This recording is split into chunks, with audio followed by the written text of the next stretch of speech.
एक आदमी और वो मशीनरी, सब कुछ मैनेज किया जा सकता है। बस वो मशीन का जो खेल है, यानी लास्ट में वो करने के लिए वहां पर लोग लगते हैं वगैरह वगैरह।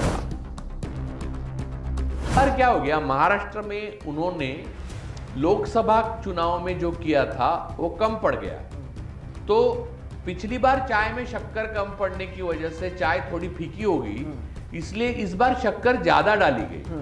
वो ऑप्टिमम नहीं पड़ी तो बहुत ज्यादा पड़ गई, इसलिए भी पता चल जाता है ना। तो अभी पता हमको क्यों चला कि ये जो वोट का चोरी है उसके बारे में 10 दिन 15 दिन 1 महीना पहले से हम बोलना शुरू किए। हमने ये भी बोला मैंने कि महायुति किसी भी हालत में महाराष्ट्र में जीतेगी, क्योंकि अडानी को मुंबई चाहिए बस।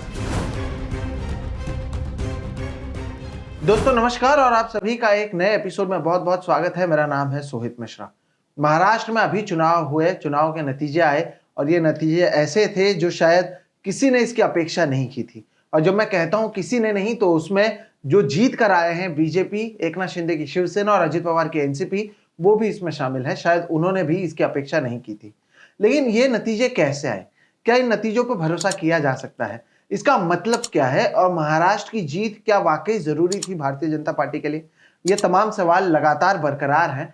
भले ही जमीनी स्तर पर इसे लेकर अब तक प्रदर्शन नहीं हो रहे हों, लेकिन ये सवाल लगातार पूछे जा रहे हैं। हम भी इसी पर चर्चा करने जा रहे हैं और चर्चा करने के साथ हमारे साथ राजू परुलेकर सर जुड़े हैं। बहुत बहुत स्वागत है सर आपका। हम एग्जिट पोल के दिन मिले थे और तब जब ये कहा जा रहा था तब भी आप देखेंगे कि कांटे की टक्कर की बात की जा रही थी, 120 से 160। लेकिन जिस तरह से ये पूरा वेव आया और पूरा महाविकास आघाड़ी जितनी सीट जीत पाए वो अकेले एकनाथ शिंदे की शिवसेना से भी कम है। बीजेपी को तो छोड़ ही दीजिए आप। तो ये कैसे आप इन नतीजों को देखते हैं? आपने क्या ये नतीजे सोचे थे, नहीं सोचे थे, और अब आप इसके बारे में क्या सोचते? देखो सोहित, तुम्हें याद होगा कि एक दिन पहले मैंने अपना दोस्त है प्रशांत कदम, उनके साथ मैंने एक प्रोग्राम किया था। वो मराठी में था, हालांकि उसमें मैंने कहा था कि महाविकास आघाड़ी का पूरी तरह से हार जाएगी और महायुति का विजय होगा। और इसकी वजह यह है कि लोग कहने के लिए ईवीएम कहते हैं, मैं ऐसा नहीं कहूँगा। मैं विस्तार से इस पर थोड़ा बात करता हूँ। ईवीएम का अपना कोई स्वभाव नहीं है, ना ईवीएम की कोई बुद्धि है। ये ईवीएम का गड़बड़ है, ऐसा कहते तो गलत है, क्योंकि ईवीएम कुछ करती नहीं है खुद से, उससे कोई कराता है। एक दो वो ईवीएम मशीन एक्चुअली प्रॉब्लमेटिक नहीं है। प्रॉब्लमेटिक दूसरी चीज है, वो है वीवीपैट के बाद में सीयू आता है, उसका जो कंट्रोल यूनिट। वो कंट्रोल यूनिट पे सब खेल है, पहली बात। एक अब ये इसके ऊपर बहुत सारे एपिसोड हो चुके हैं। हमने आपने माधव देशपांडे जी के साथ खुद इतने एपिसोड किए हैं पिछले लोकसभा से पहले। तो बात यह है कि ये एक कंपोनेंट है। दूसरा एक कंपोनेंट वो है जो वहां पर आरओ जोनल ऑफिसर वो सब होने के बावजूद पहले क्या होता था, आपको मैं मोटा मोटी बताता हूं कि हर 2 घंटे में चुनाव की प्रक्रिया कैसे होती है कि जब वोटिंग की काउंटिंग होती है, तो मैंने वो शीट डाली थी इस पर ट्विटर पे, आज भी है, मौजूद है एक्चुअल रियल शीट। वो 2 घंटे बाद, हर 2 घंटे बाद वहां का जो आरओ है, जोनल ऑफिसर है, वो अपडेट करता रहता है। जैसे 8 बजे शुरू हुआ वोटिंग तो 10 बजे करता है, 10 बजे के बाद फिर 12 बजे करता है, ऐसे करते हैं। आखिरी बार 6 बजे होता है और उसके बाद ज्यादा प्लस माइनस करना है तो 6:30 बजे तक आरओ वगैरह की साइन होकर, सिग्नेटरी अथॉरिटी बहुत जरूरी है, वो सब जाता है। ये जब बैलेट पेपर पे होता था तब भी यही था, और अब जब ईवीएम और वीवीपैट और सीयू है तब भी यही है। लेकिन आप यह समझिए कि इलेक्शन कमीशन आपको कोई जवाब नहीं देता और सीधा परसेंटेज में दूसरे दिन बताता है कि जिसकी जरूरत नहीं, क्योंकि उसी दिन उनके पास आंकड़े होते हैं, और रियल आंकड़े जो 2-2 घंटे बाद अपडेट किए हैं आपके जेडो आरओ सब ने मिलके, है ना। तो वो आंकड़े डिक्लेयर नहीं करने में ही आपको समझिए कि यही पे गड़बड़ है। इसके लिए वो बाध्य है, ये प्रेसिडेंस है और ये संवैधानिक है। और आज तक के चुनाव में ये होता है, तो मोदी सत्ता में आने के बाद ऐसा क्या हुआ कि नहीं आ रहा है। इसके लिए मैं मोदी शाह को जिम्मेदार नहीं पकड़ूंगा, हालांकि वो उन्होंने ये शुरुआत की उनकी सत्ता में, लेकिन इसके लिए जिम्मेदार विपक्ष है। क्योंकि मेरी जो मेरा जो वोट है वो मैं किसको दे रहा हूं, किसको नहीं दे रहा हूं, सत्ता में जो बैठा हुआ है उसको तो हमेशा लोगों से प्रॉब्लम ही है। एक बार सत्ता में आने के बाद देखिए, कोई भी व्यक्ति या पार्टी सत्ता में आने के बाद उनको लोगों से प्यार नहीं होता, क्योंकि लोग उनके लिए प्रॉब्लम बन जाते हैं। क्योंकि लोगों की समस्याओं को सुलझाना, लोगों के काम करना, जो आश्वासन दिए है पूरे करना, वो नहीं, महंगाई है तो वो काबू में लाना, ये सब करते रहना पड़ता है। उसके ऊपर लोगों की दृष्टि होती है। तो एक आपको लोगों की जरूरत सत्ता में आने के लिए पड़ती है। सत्ता में आने के बाद आपके समस्या का सबसे बड़ा प्रॉब्लम का जो जड़ है वो लोग है। तो लोकतंत्र में हमेशा यह है कि लोगों के साथ विपक्ष होता है और विपक्ष के साथ लोग होने चाहिए। तो विपक्ष का यह काम है कि आपके जो वोट्स हैं उसके वो ट्रस्टी बनते हैं। जिस वक्त कोई सत्ता में दूसरा आता है तो जो सत्ता से बेदखल हुआ वो आपके ट्रस्टी बन जाता है। तो जो ट्रस्टी है, अगर देखिए अब मंदिर के गहने चोरी हो गए तो चोर को तो बाद में पकड़ेंगे पुलिस, लेकिन पहले ट्रस्टी को पूछेगी सवाल। तो हमारे ट्रस्टी जो है विपक्ष, उन्होंने ये जो चुनाव की प्रक्रिया है उसमें जो बदलाव आए हैं और नॉन ट्रांसपेरेंसी चुनाव आयोग द्वारा आई है, उसके ऊपर 2019 से आज तक कोई सवाल ही नहीं किए।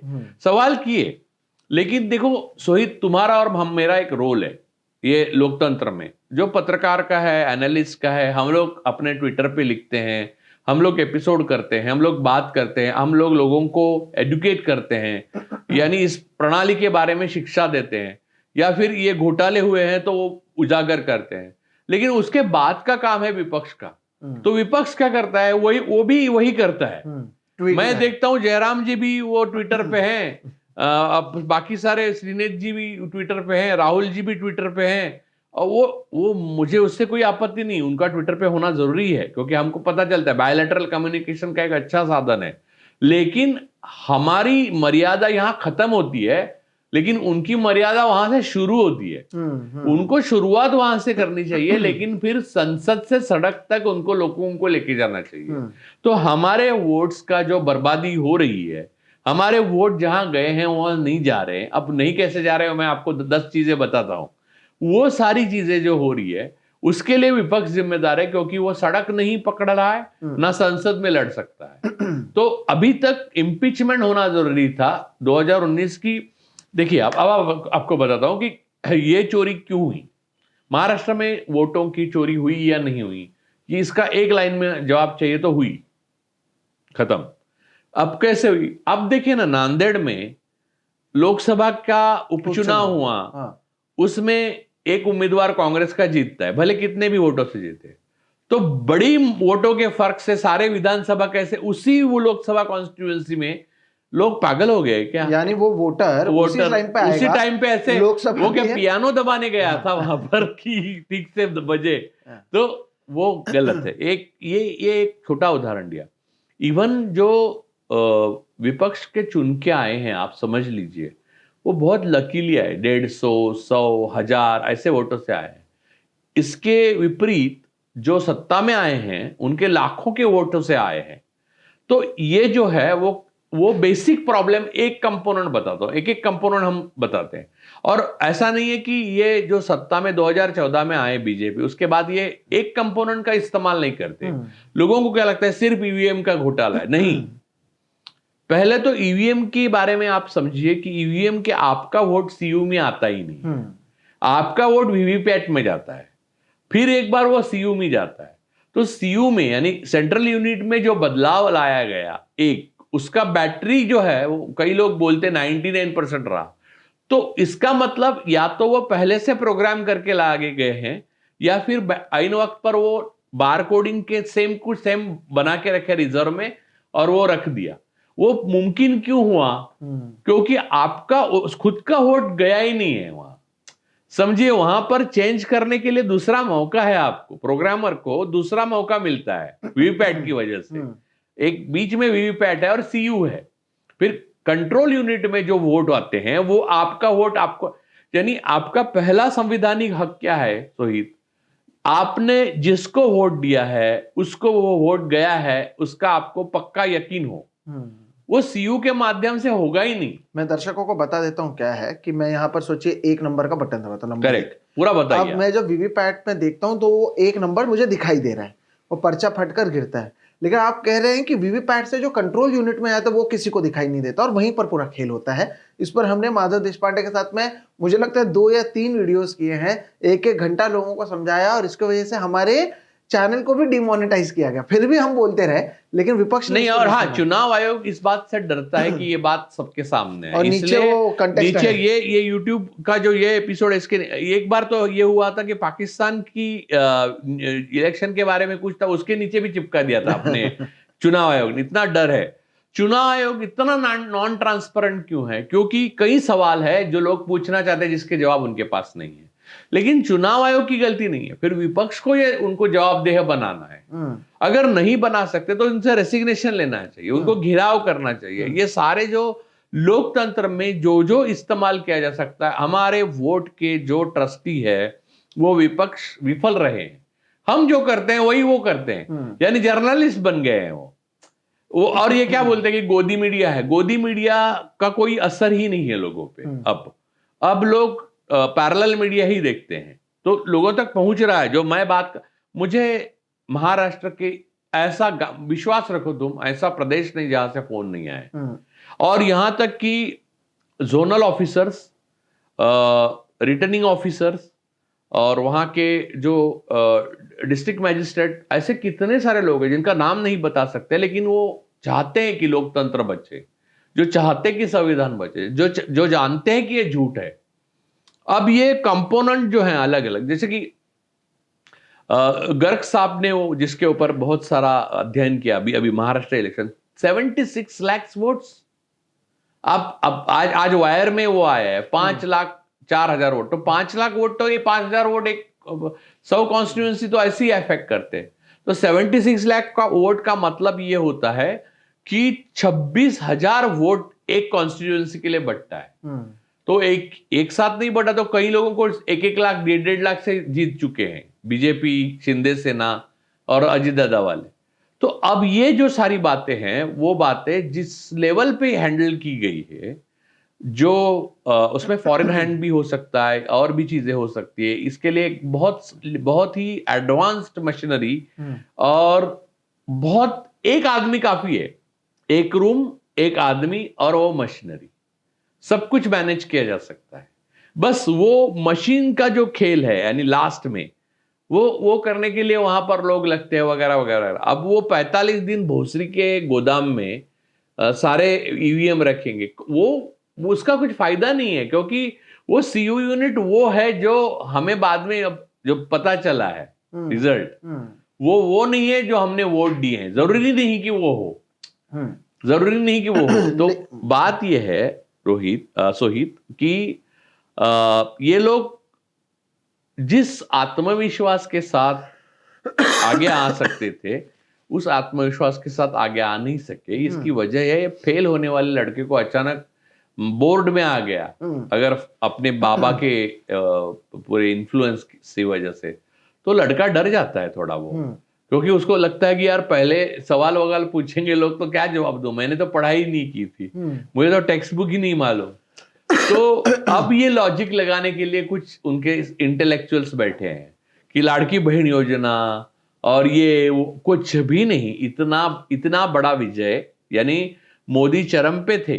अब मोदी की कोई लोकप्रियता नहीं देश में, मोदी चरम पे थे तो भी 122 सीट्स मिले थी, तो 133 सीट्स का कोई सवाल ही नहीं उठता, तो 133 सीट्स का। तो बात समझो कि आपके वोट चोरी हो गए, उसके बाद और दूसरी बात, कांग्रेस में नेता कम और वकील ज्यादा हो गए। तो होता क्या है कि ये जो हम लोग जो बोल रहे हैं ना, उसको कहते हैं कनेक्टिंग डॉट्स।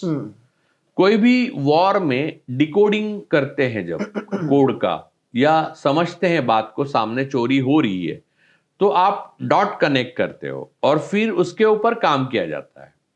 राजनीति में उसका परसेप्शन क्रिएट किया जाता है। अब जो 2G कोलगेट और 2G हुआ था क्या? नहीं हुआ था, लेकिन फिर भी उसका हवा बना दिया। बोफोर्स हुआ था क्या? नहीं हुआ था, फिर भी उसका हवा बना दिया। सही बात। यहां एक्चुअल हो रहा है और ये कांग्रेसी नेता जो वकील नेता है वो बोलते हैं कि नहीं नहीं ठोस सबूत चाहिए। ये कोर्ट ऑफ लॉ नहीं है, ये जनता का कोर्ट है। हमने वोट दिया है, वो गया नहीं है, बस हम कह रहे हैं हमारा सॉवरेन कौन है, हम है।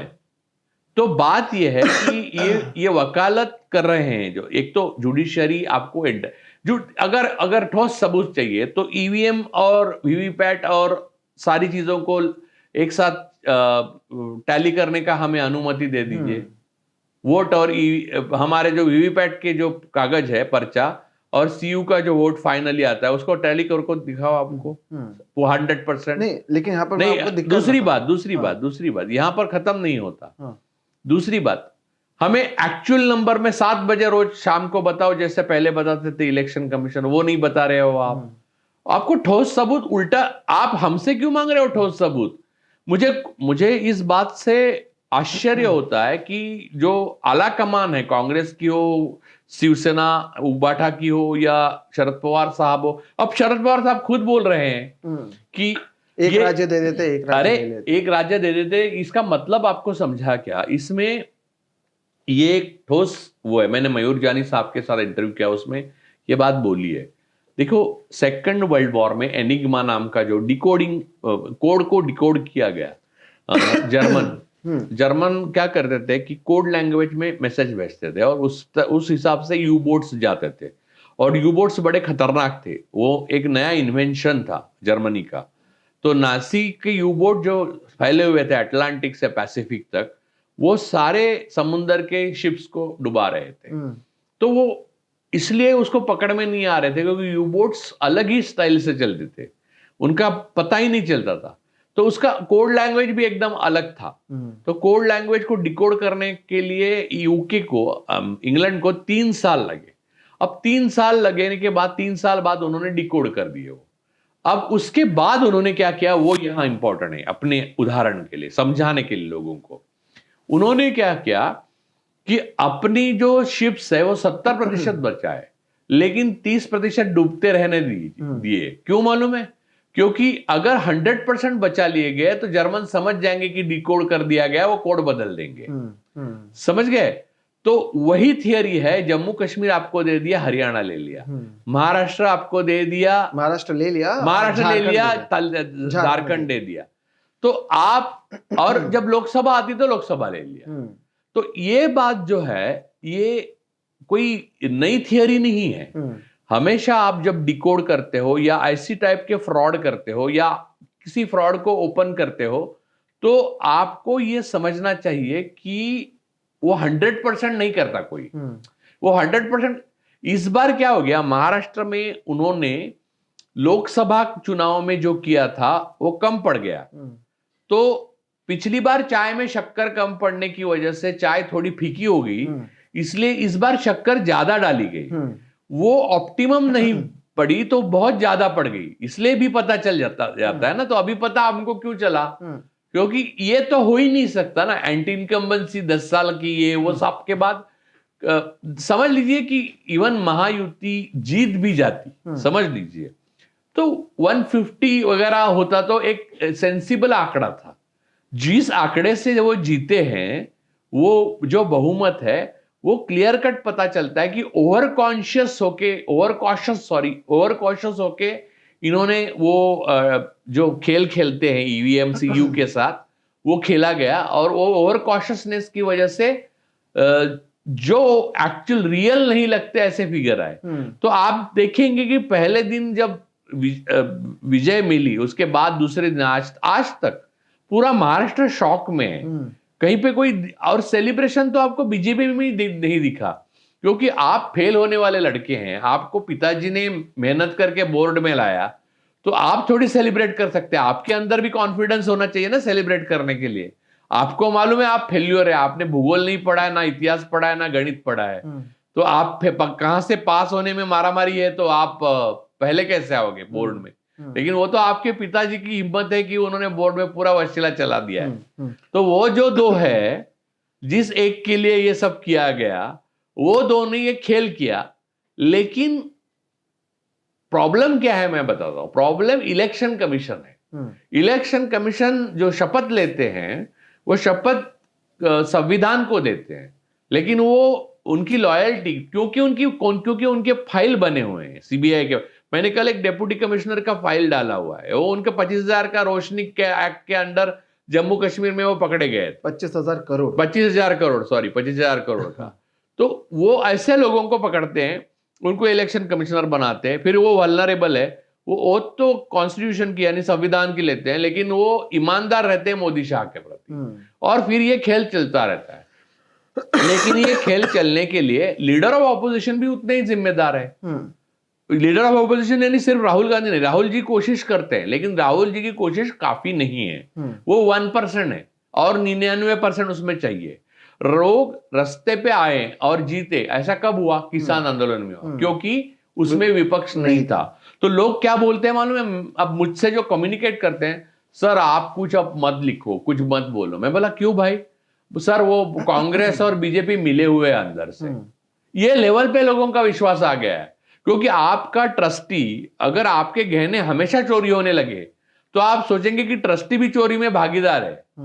समझ गए ना? मंदिर में आप गहने चढ़ा रहे हो भगवान पे और हर हफ्ते चोरी हो रही है, तो आपको क्या लगेगा कि चोर परसेंटेज में उसके साथ भी गठबंधन में है। लेकिन यहाँ पर सवाल यही है कि विपक्ष को करना क्या चाहिए, क्योंकि वो संजय राउत ने उसने कहा बैलेट पेपर पे आपको चुनाव लेना चाहिए। ये चीजें आप चुनाव हारने के बाद जब कहेंगे तो हमारे जैसे लोग जो लगातार इस मुद्दे को उठा रहे हैं, आप इस मुद्दे को कमजोर कर देते, क्योंकि इसे एक बहाना के तौर पर देखा जाता है। क्या करना चाहिए विपक्ष को? वो अभी तक रास्ते पर तो नहीं उतरे हैं, ना ही अदालत में गए हैं, वो हमारे जैसे लोगों से बात कर रहे हैं और कह रहे हैं कि ये जो हुआ ये हमें मंजूर नहीं, इसके आगे कुछ नहीं हो रहा। मजाक में मैं बोल रहा था, अभी आ रहा था मुंबई में हमारे, आपको तो मालूम है मेट्रो के लिए रोड खोद के रखे हैं।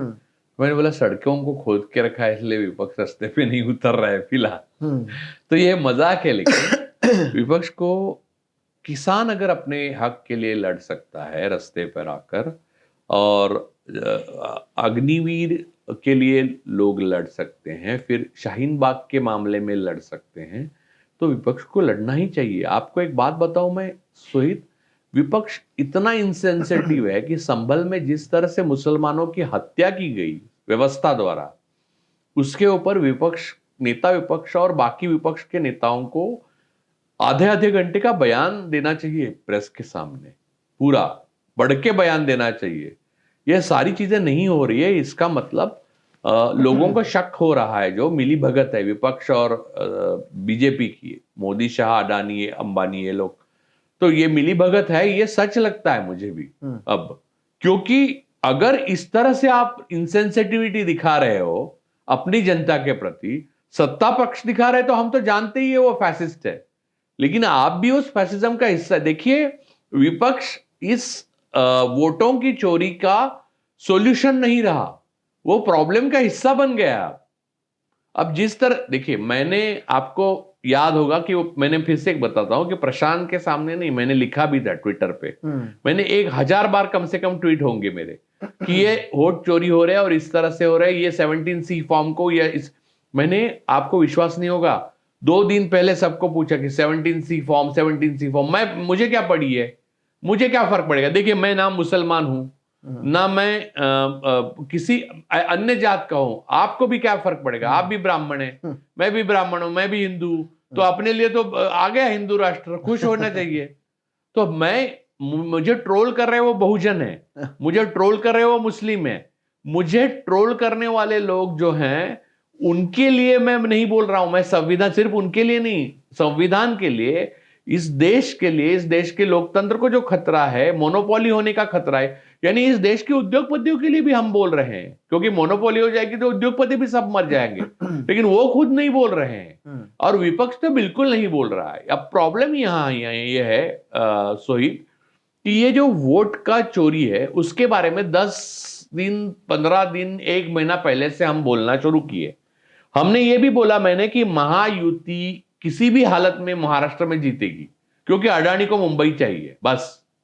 तो ये बात पर इन लोगों ने विश्वास नहीं रखा, नहीं हमने फुल प्रूफ सब कर दिया है 17C। अरे आप कितना बताओगे यार, ये 17C फॉर्म तो एक तो मालूम बहुत कम लोगों को है, इसमें कोई शक नहीं। तीसरी बात ये 17A 17C लेकर करना क्या है वो भी मालूम नहीं है। अब वो करके मैंने लेके रखा है। तो हर पार्टी को अपना सेंट्रलाइज्ड एक वो होना चाहिए, डीएमके का है, और कंप्यूटर पे उसी दिन 7 बजे आंकड़े डाल देने चाहिए, रियल आंकड़े। डीएमके ने डाल दिया था, डीएमके ने डाल दिया था। उसका डर, उसका दबाव चुनाव आयोग पे बना रहता है। अब आप ये देखते कि ये असाधारण परिस्थिति नहीं है क्या? है, मैं मानता हूं कि 2014 से पहले क्या था कि पार्टियों को ऐसा होता ही नहीं था ना। चुनाव आयोग अपना काम करता था, तो पार्टियों को ये करने की जरूरत नहीं थी, तो उनको मालूम ही नहीं था। ज्यादातर पार्टी के यानी उम्मीदवार को तो मालूम ही नहीं रहता था, वो बस एबी फॉर्म भरे कि हो गया, उसके बाद वो सोचते भी नहीं थे। तो अब ये असाधारण परिस्थिति है, तो आपके पास असाधारण उसके उपाय होने चाहिए। तो ये हम चिल्ला चिल्ला के अब 10 साल हो गए बोल रहे हैं, 12 साल हो गए, हमारी आजादी बर्बाद होगी, हमारी जवानी बर्बाद होगी, हमारा बुढ़ापा भी बर्बाद हो जाएगा एक दिन, लेकिन ये सुधर ही नहीं रहे हैं। और मुझे इस बात का ये है कि देखिए, मैं इस बात से बहुत खुश हूं कि कांग्रेस की प्रियंका गांधी जी वायनाड से चुन के आई। मैं खुद खुश हूं कि वो अब लोकसभा में हमारे लिए वो भी आवाज उठाएगी।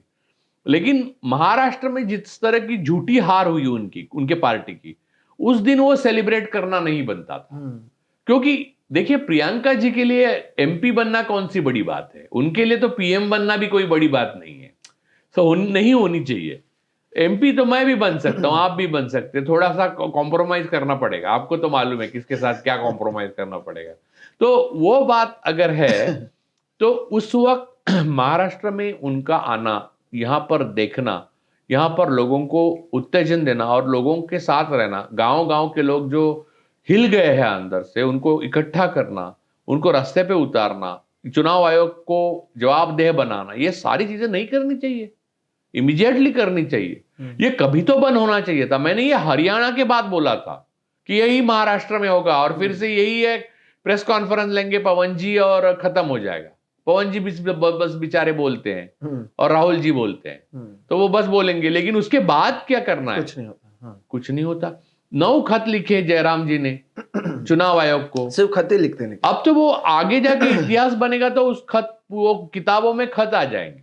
बस इसके अलावा कांग्रेस के इतिहास में जैसे आंदोलन के पीछे आंदोलन और नेताओं को जेल के पीछे जेल होती थी, जैसे ब्रिटिश काल में, ये ईस्ट इंडिया कंपनी के टाइम के बाद में, तो अब ये वेस्ट इंडिया कंपनी जो अडानी की है, उसके टाइम में बस आएगा कि खत लिखे। किताबें किसी आंदोलन की नहीं लिखी जाएगी, सिर्फ खतों की लिखी जाएगी।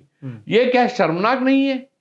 आपको बदलना नहीं चाहिए? बदलना चाहिए नहीं चाहिए? आप लोग क्या बोलते हैं मालूम है? आप सॉफ्ट टारगेट बना रहे हो कांग्रेस को। तो मैं आपको उदाहरण दिया कि मेरे ट्रस्टी है वो, मैं चोर को क्यों दोष दूं? मुझे मालूम है चोर कौन है, लेकिन मैं चोर को पकड़ने से मैं ट्रस्टी के पास मेरे गहने देता हूं, मेरा वोट देता हूं, तो ट्रस्टी को संभालना चाहिए। ताकत किसके पास है? आप एमपी बन रहे हो तो आप बन रहे हो। इतना अगर करना सब है तो मैं ही प्रधानमंत्री बनता हूं, उम्मीदवार मैं ही हूं प्रधानमंत्री पद का, तो फिर मैं सब संभालता हूं। तो बात यह है कि हमारी जो मर्यादा है यहां खत्म होती है बात करने के बाद। इसके बाद विपक्ष का काम शुरू होता है। वो नहीं कर रहे, वो हमारे साथ ही चल रहे हैं। मैं एक ट्वीट डालता हूं तो उसको रिट्वीट भी नहीं करते, वो तो छोड़िए, कभी कभी कर लेते हैं। दिग्विजय सिंह साहब ने, आपको विश्वास होगा और नहीं होगा मुझे नहीं मालूम, लेकिन आप देख सकते हैं ट्विटर पे मेरे ट्वीट को कोट करके एक दिन पहले लिखा है, राजू ब्रह्मास्त्र उनके पास है, बीजेपी के पास, महाराष्ट्र वो जीतेंगे। मैं प्रार्थना करता हूं कि मेरे सोर्स की जो अंदर की जो ये बात है बताई गई वो झूठ निकले, लेकिन ये सच निकलेगी। कल महाराष्ट्र बीजेपी जबरदस्त जीतेगा। दिग्विजय सिंह साहब ने, कांग्रेस के महासचिव और जो इतने बड़े नेता है, कद्दावर नेता है, उन्होंने लिख के रखा है, तो पूरी पार्टी को मालूम है। उन्होंने टैग किया राहुल जी को उस ट्वीट में। परिस्थिति इतनी यानी इतनी बाहर हो गई है, यानी लोगों के दिमाग से, यानी तुम सोच नहीं सकते सोहित कि आजादी से पहले ब्रिटिश काल में लोग जिस तरह से अंदर ही अंदर उबलते थे वैसे उबल रहे हैं। लेकिन सूखे घास के, सूखे पत्तों के ये पूरे ढेर पे एक कांग्रेस या कांग्रेसी नेता या शिवसेना नेता या राष्ट्रवादी कांग्रेस उसका नेता या समाजवादी पार्टी उसका नेता या कम्युनिस्ट, कोई एक चिंगारी भी नहीं डाल सकता। तो मिली भगत है ऐसा लोग बोलना शुरू करते हैं। मुझे ना कितने सारे IAS IPS ऑफिसर बोलते हैं फोन करके, सर हमारी स्टील की फ्रेम उद्ध्वस्त होगी, लेकिन मैं आपको बताऊं आप भी मत लड़िए, आप इनके साथ हाथ मिलाइए तो बची जिंदगी तो अच्छी चली जाएगी, क्या फर्क पड़ता है आपको। और वाकई में हमें कुछ फर्क नहीं पड़ता, एक्चुअली देखा जाए तो फर्क नहीं पड़ता। देखिए ये जंग जो है वो कहीं आधे छोड़ के कई लोग चले गए ना, उनको मैं दोष नहीं दूंगा। क्यों मालूम है, जो लड़ना चाहिए वो लड़ नहीं रहे, तो बाकी लोग थक जाता है यार। 10 साल हमारे साथ रहकर लड़े कुछ लोग और उन्होंने कुछ बाद में कॉम्प्रोमाइज किया, तो मैं उनको दोस्त नहीं मानता, ऐसा नहीं, मैं उनको दोस्त मानता हूं। क्योंकि क्यों मालूम है, वो बेचारे थक गए, जिनको लड़ना चाहिए था वो नहीं लड़े, तो हम उनको दोष क्यों दे कि जो मर्यादा में लड़ रहे थे और थक गए। सही बात। लेकिन सर अब ये इस पे बात भी करना जरूरी है कि हम ग्राउंड पे थे, आपने ग्राउंड पे घूमा, इस तरह का तो माहौल कहीं नहीं था। अरे कुछ भी नहीं था। तो ऐसे जब नतीजे आ रहे हैं तो इसके आगे के चुनाव भी तो ऐसे ही होंगे, फिर हम रशिया, नॉर्थ कोरिया, चाइना जैसे उस लेवल पर जा रहे हैं। हम इसलिए जा रहे हैं क्योंकि विपक्ष विफल रहा है।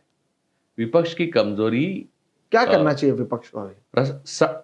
देखिए राम मनोहर लोहिया थे, उनके साथ मेरे कई मतभेद हैं, यानी उनकी विचारधारा के साथ, क्योंकि मैं सोशलिस्टों को नहीं मानता, बिल्कुल मैं सोशलिस्ट ही है नीतीश कुमार, और एक लालू छोड़ के किसी सोशलिस्ट को मैं मानता नहीं, जयप्रकाश लेके किसी को। इन्होंने ही इस देश को दक्षिण पंथियों के हाथ में सौंपा है, ऐसा मेरा मानना है। पहली बात, वो खुद बुरे नहीं थे, लेकिन उनको नहीं मालूम था कि वो क्या कर रहे हैं। लेकिन मैं राम मनोहर लोहिया की ये बात मानता हूं कि अगर सड़क सुनसान हो जाएगी तो संसदें आवारा हो जाएगी। तो सड़क सुनसान करने में विपक्ष का हाथ रहा है, सड़क पे उतर ही नहीं रहे। देखिए राहुल जी ने भारत जोड़ो यात्रा की, कितना फर्क पड़ा, लेकिन सिर्फ उतने फर्क से आप संतुष्ट होकर नहीं रुक सकते। ये देखिए ये जंग है, ये आप सिर्फ चल के नहीं खत्म। गांधी जी वो दांडी मार्च जो है गांधी जी का, वो सिर्फ चल के नहीं गए थे, उन्होंने कानून का भंग किया था, उन्होंने नमक उठाया था। गांधी जी की हर यात्रा अंततः एक उद्देश्य था, और वो उद्देश्य गुलामी के खिलाफ, अपनी जो ब्रिटिश हुकूमत है उसके खिलाफ एक्शन थी, जिसमें लोगों ने लाठियां खाई, अरेस्ट हुए, लोग जिंदगी भर जेल में रहे। खुद नेहरू जी 9 साल जेल में रहे, जो राहुल जी के परदादा है 9 साल जेल में रहे, उस पर किताबें लिखी उन्होंने। तो नगर में जहां पर हार हुई है, यानी जो अहमदनगर, वहां की जेल में उन्होंने डिस्कवरी ऑफ इंडिया लिखा है, मालूम है आपको, महाराष्ट्र में। उसी महाराष्ट्र में इस तरह की वोटों की आपके चोरी होती है, और उनके फैमिली से भी कोई आपको पूछता नहीं है। कितना दुख होता होगा महाराष्ट्र के लोगों को। सही बात। क्यों जीतना जरूरी था उनके लिए? महाराष्ट्र इतना क्यों महत्वपूर्ण है कि उनको जीतना ही चाहिए? वो भी ऐसा कि कहीं पर भी जोड़ तोड़ की राजनीति ना हो, किसी भी तरह से महाविकास आघाड़ी सत्ता में ना आ सके, ये इंश्योर करने की कोशिश यहाँ पर। अरे मुंबई ही पूरी काफी है, महाराष्ट्र पूरा तो दूर की बात है, मुंबई उनके लिए काफी है। अडानी को जो पूरी दुनिया में अब बहिष्कृत किया जाएगा, now he is untouchable. Untouchable 2 अर्थों से होते हैं। इंग्लिश में अनटचेबल माफिया को कहता है, मालूम है ना आपको, और हमारे यहाँ अस्पृश्य को अनटचेबल कहते हैं, जिनका उद्धार डॉक्टर बाबा साहब आम्बेडकर के। तो ये अनटचेबल है, इसका मतलब है कि यूएस में, कनाडा में जिस तरह से अडानी और बाकी उनके गुट के लोगों को जिस तरह से काम चल रहा है, वो ये लोग वेट कर रहे हैं कि ट्रम्प कुछ करेंगे, और ट्रम्प भी कुछ कर नहीं पाएंगे एक लिमिट के बाद में, क्योंकि लोगों को पता चल गया है, पूरे विश्व समुदाय के और बैंकर्स को, स्पेशली फाइनेंशियल एजेंसीज को, कि ये मॉडल पूरा खोखला है, ये मॉडल पूरा फ्रॉडुलेंट है। तो उनके पास पैसा कहां से आएगा? या तो स्टेट बैंक ऑफ इंडिया, या तो LIC, या तो शेयर मार्केट को पूरी तरह से झूठ के आधार पर घुमा दे। तो ये सब करने के लिए आपके हाथ में मुंबई होना जरूरी है। अगर आपके हाथ से मुंबई गई तो पूरा गया। पहले उन्होंने कैसे, ये पूरा हिंदुस्तान में मॉडल कैसे फैला अडानी का, उन्होंने गुजरात कब्जे में किया, मुद्रा पोर्ट कब्जे में किया, पोर्ट कब्जे। अब मुद्रा पोर्ट पे इतना ड्रग आ रहा है, आपको हिसाब मालूम है उसका? कहां गया मालूम है? उसका आगे क्या हुआ, किसका था वो ड्रग, कभी पता चला है? आज तक आपको इसके पहले 2014 से पहले जो भी क्रिमिनल एक्टिविटी होती थी उसका अंततः कौन जिम्मेदार है वो पता चलता था, है ना? आज पता चला? नहीं चला। कौन स्मगलर है जिसका ड्रग आता है? इसका मतलब यह है कि वो स्मगलर ही हिस्सा है ये सारी जो चीजों का है। वो कौन है किसी को नहीं मालूम। वो यानी मेक्सिको में एक एल चापो हुआ था, एल चापो। कोलंबिया में पाब्लो एस्कोबार हुआ था, पाब्लो। लेकिन भारत तो एल चापो और पाब्लो एस्कोबार के कब्जे में ही गया है। उल्टा हुआ है, यहां पर कोई वो नहीं है। अब हम शासित किससे हो रहे हैं वही वो है। तो उसके खिलाफ आंदोलन करना क्या हर नागरिक की जिम्मेदारी नहीं है? हमारे आने वाले पीढ़ी, हमारे आने वाली जनरेशंस का भविष्य जिनके हाथ में है, वो लोग नेक होने चाहिए, वो लोग संवैधानिक होने चाहिए, वो लोग रूल ऑफ लॉ का कदर करने वाले होने चाहिए। और उन लोगों को एक सिस्टम हमारे देश की जो है धर्मनिरपेक्ष है, वेलफेयर स्टेट की है, कल्याणकारी राज्य की है, वो सब उनको संभाल के रखनी चाहिए। इस यहाँ का जल जंगल जमीन का हमें सम्मान करना चाहिए और मोनोपोली ना रखते हुए कैपिटलिज्म में हमें कंपटीशन को ज्यादा से ज्यादा ये देना चाहिए, मौका देना चाहिए। यानी आप देखिए कि अपने मोबाइल के जो प्रोवाइडर है, सर्विस प्रोवाइडर, उसमें कितनी कंपटीशन थी 2013 12-13 तक। आज कितने प्रोवाइडर है? एयरलाइंस में ये सारी जो मोनोपोलिस्टिक हो रहा है वो दिस इज डेंजरस। तो इसी के लिए हम पाब्लो मॉडल की तरफ बढ़ रहे हैं और इसको रोकने के लिए हमें पहले इलेक्शन कमिश्नर को इम्पीच करना चाहिए। मैंने उस दिन कई सारे, जब हमने एक वीडियो किया था इसे लेकर, तो कई सारे जो लोग थे उनके कमेंट्स ऐसे थे कि जो विपक्ष के लोग हैं उनको तब तक बॉयकॉट करना चाहिए इलेक्शन जब तक बैलेट पेपर से नहीं होता, जब तक इसे लेकर 100% ये मैं सहमत हूं। मैंने ये पहले भी बोला था। तो लोगों ने क्या बोला था मालूम है? मैंने जब ये बोला था, जो पिछला लोकसभा इलेक्शन से पहले बोला था, तो कई लोगों ने लिखा था, मेरे ट्विटर पे है वो भी, कि बांग्लादेश में हुआ। फिर क्या हुआ?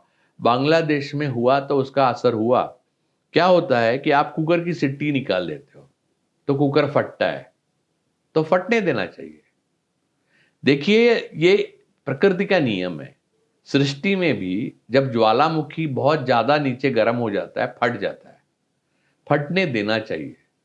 अगर ज्वालामुखी नहीं फटते तो यह धरती नहीं बनती, तो मानव के लायक सृष्टि भी नहीं बनती। पानी था पहले इस ग्रह पर, तो हर चीज जरूरी है। वक्त आने पर कुकर की सिट्टी निकाल देनी चाहिए, तो बाइकआउट करना चाहिए। मैं इस बात से सहमत। अब ये आप और हमारी बात हुई थी कल, याद है? आपने सही बोला था और मैं गलत बोल रहा था। आपने क्या सही बोला? मैं बोला कि जितने चुन के आए हैं एमएलए उनको रेसिग्नेशन देना चाहिए निषेध के रूप में। गांधी जी होते तो यही बोलते, लेकिन आपने बोला इतने पैसे लगे हुए कोई रिजाइन नहीं करे।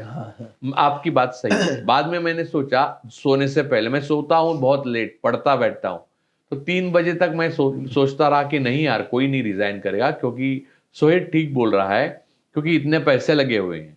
ये ट्रैप है, ये पैसे के ट्रैप में, जैसे हनी ट्रैप में फंसते हैं ना, वैसे ये पैसे के ट्रैप में फंस गए हैं। पवार साहब अडानी के ट्रैप में फंस गए, हर कोई ट्रैप में फंस गया। तो इनकी साझेदारी है, ये बात भी सही है।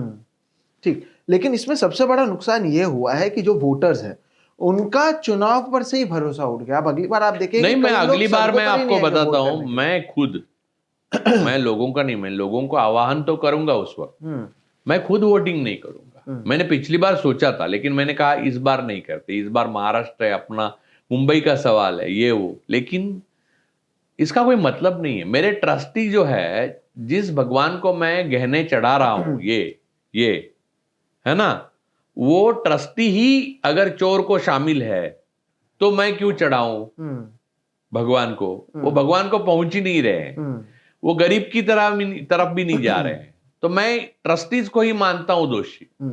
लेकिन आप देखिए, मैं बहिष्कार करने से, मुझे मालूम है मेरे या पूरे हमारे मतदाता हैं, उनके बहिष्कार करने से कुछ नहीं होगा। जब तक पॉलिटिकल पार्टीज बहिष्कार नहीं करती कुछ नहीं होगा। वाला था। ये यस मैं बताता हूं। देखिए कि हमारे जो अभी जो उम्मीदवार चुन के आए हैं वो भी तो सामंतवादी है, उनके पैसे लगे हुए हैं, उनकी फैक्ट्रीज हैं, उनके स्कूल्स हैं, उनकी कॉलेजेस हैं, उनका भी वेस्टेड इंटरेस्ट सरकार के साथ जुड़ा हुआ है। तो ऐसे लोगों से आप क्रांति की उम्मीद ना करो तो अच्छा है। मुझे मालूम है मेरे बहिष्कार करने से कोई किसी को, अब मैं वहां वो शब्द का यूज नहीं किसी को फर्क नहीं पड़ेगा, किसी को नहीं फर्क पड़ेगा, लेकिन ये एक देखिए ये नमक जैसा है। गांधी जी ने मुट्ठी भर नमक उठाया था।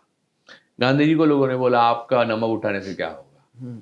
गांधी जी ने चरखा चलाया था तो लोगों ने बोला कि ये चरखा चलाने से क्या होगा। मैं आपको एक कहानी बताता हूँ, कहानी बहुत इंपॉर्टेंट है।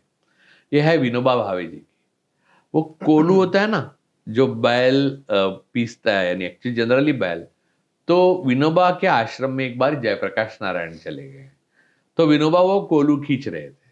हाँ, तो जयप्रकाश नारायण खुद को जरा आधुनिक समझते थे, तो यूएस में पढ़े थे। तो बोले विनोबा जी ये क्या कर रहे हैं आप, ये यंत्र युग में आप ये क्या कर रहे हैं, इसको 100 साल लगेगा ऐसा करने से। तो विनोबा ने क्या बोला मालूम है, ठीक है फिर आप हाथ बटाइए 50 साल में काम हो जाएगा। मैं उम्मीद करता हूँ लोगों को समझ में आया कि आप क्या कहना चाहते हैं, लेकिन अब आगे क्या, इस तरह के नतीजे। आप हाथ बटाइए 50 साल में काम हो जाएगा। 50 साल में देश का नहीं, और एक हाथ बटाएगा तो 25 में होगा, और एक बटाएगा तो 12.5 साल में होगा, और एक हाथ बटाएगा कोई तो 6 में हो जाएगा। सर, नहीं, इसमें सवाल मैं आपको बताता हूँ। हम यहाँ पर बात कर रहे हैं, संजय राउत सवाल उठाते हैं, कांग्रेस के कुछ लोग सवाल उठाते हैं, दूसरी तरफ वही कांग्रेस पार्टी के कार्ति चिदम्बरम जाके कहते हैं कि ईवीएम में कहाँ कोई गड़बड़ी है। तो अब इनके बीच में इतनी सारी चीजें तो होगा क्या? कार्ति का प्रॉब्लम मैं बताता हूँ आपको, वकील का वही प्रॉब्लम है। वकील ठोस सबूत चाहता है, राजनीति परसेप्शन पे चलती है। कोडिंग डिकोडिंग का जो फ्रॉड होता है वो ठोस सबूत के साथ नहीं होता।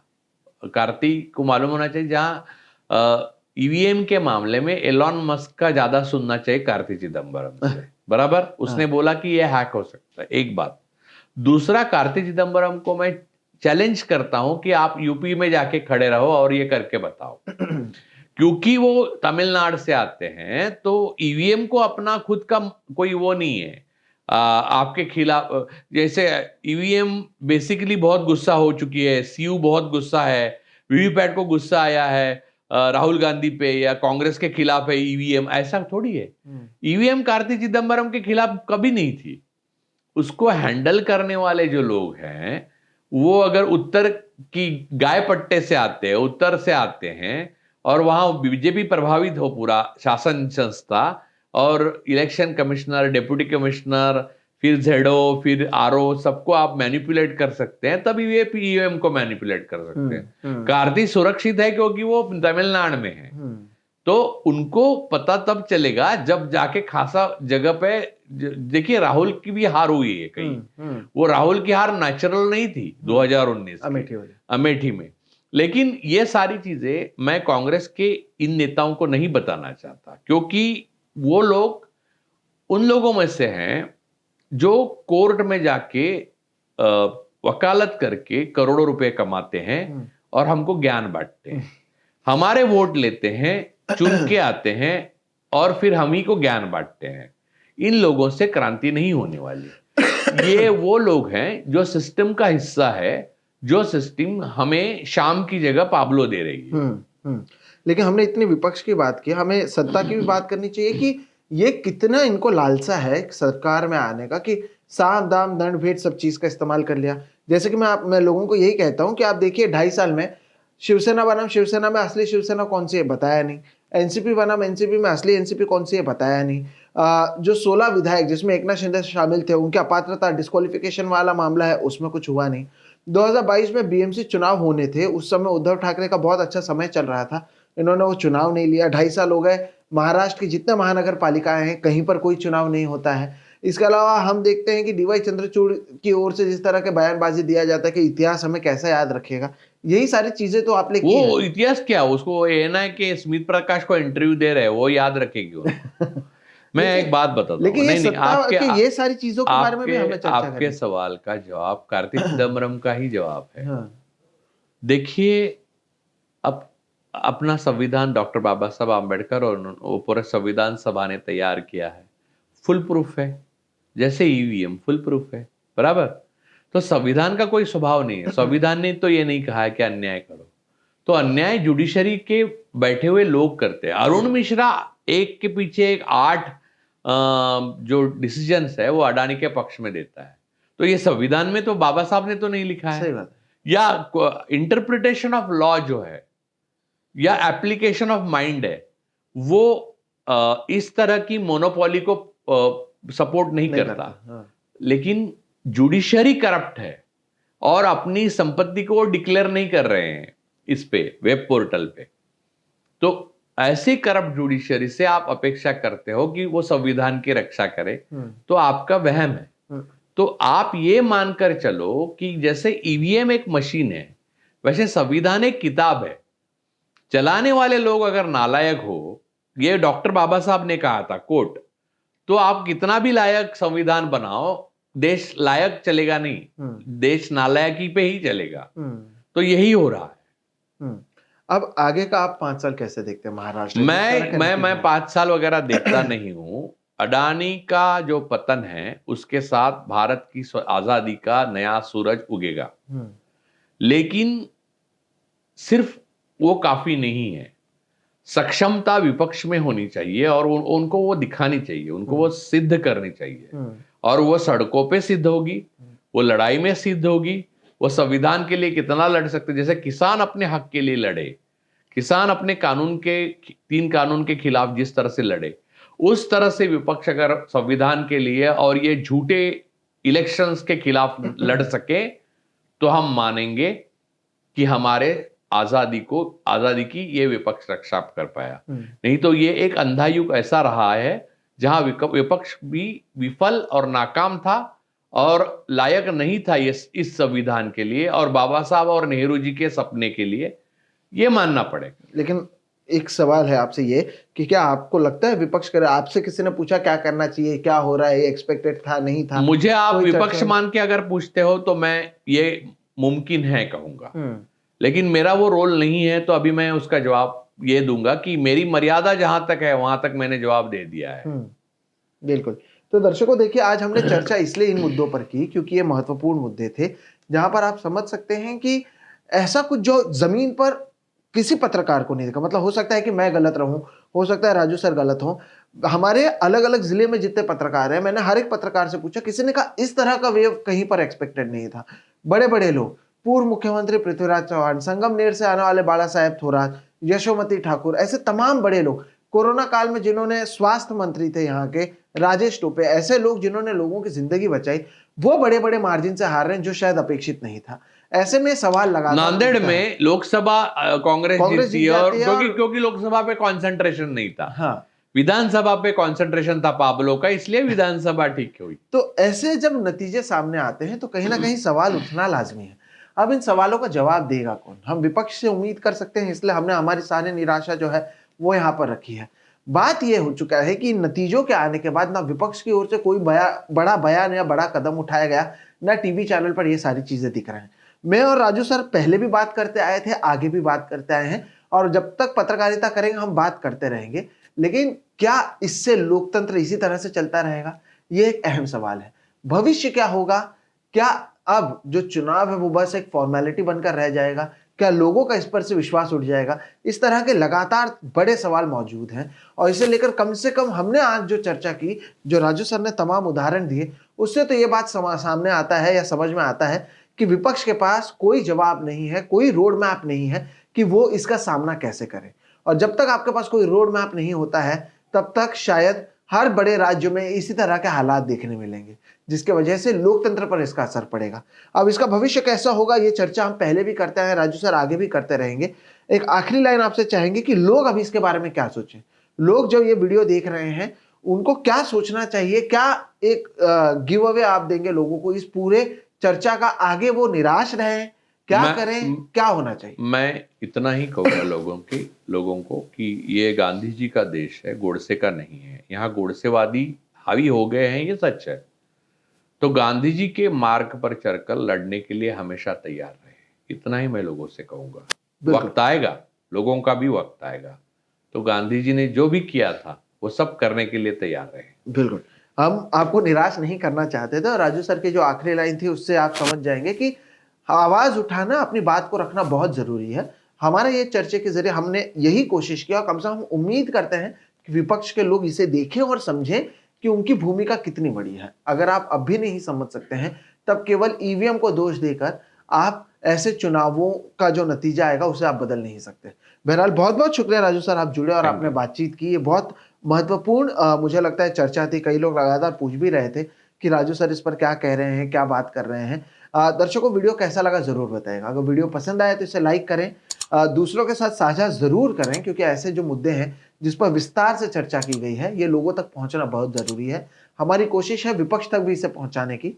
हालांकि वो कितना हमारे वीडियोस देखते हैं ये तो हमें भी नहीं पता, क्योंकि अगर वो देखते तो हमने लगातार इस पर बातचीत की है। फिलहाल इस वीडियो में इतना ही। मेरा नाम है सोहित मिश्रा और आप देख रहे हैं सोहित मिश्रा ऑफिशियल, और हम दोनों की तरफ से फिलहाल नमस्कार। Thank you.